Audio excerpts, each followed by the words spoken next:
Trauma bonding is not real. Trauma bonds, that's not even a thing, baby. The relationship did not end because it was a trauma bond. We all bond on trauma. The relationship ended because of how you two chose to handle your trauma within that bond, baby. I got the shatas and I got the hales, honey. Did you get them? Because half of y'all didn't get them, blaming your failed relationship on a trauma bond. What does that mean? That lacks responsibility. That's a victim mindset. And I think it's the people who feel like they did the most wrong in the relationship who blame the failed relationship on a trauma bond, because we all bond through trauma.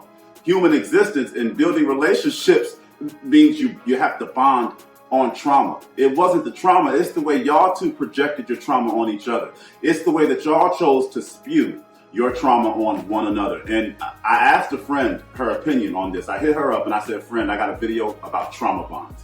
And I explained to her, the principle and the concept or whatever. And baby, she used a word. Fran got shatas and the hales. Soul Queen Love. Shout out to Soul Queen Love. Shout out to Maurice. Shout out to Sad Bitch Walking. I love you, girl. But she said, the way a bond turns out, the way a relationship goes, it all depends on how you choose to alchemize. You heard that?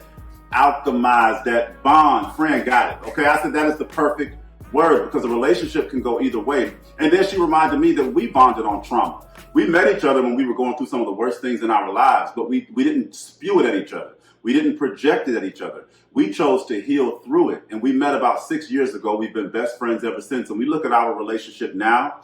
We haven't caused rips and tears in our relationship, falling out, projecting stuff at each other, being mean to one another, not realizing, how to handle our pain or not understanding how to handle our pain. We helped each other heal through that trauma. So in essence, most relationships are trauma bonds, but the way that relationship goes and the way that relationship ends depends on how you choose to handle the trauma within the relationship, baby. Did you get it? Because I got it and I'm giving it to you. Now stop blaming your failed relationship on the trauma bond. Have the courage to sift through the relationship and realize what you did, realize what they did. And if you can't do that right now, just be honest with yourself and tell yourself you got to let it go. But at the end of the day, a trauma bond, that's not why the relationship ended. You say that, and then what next? That it was a trauma bond. Okay, so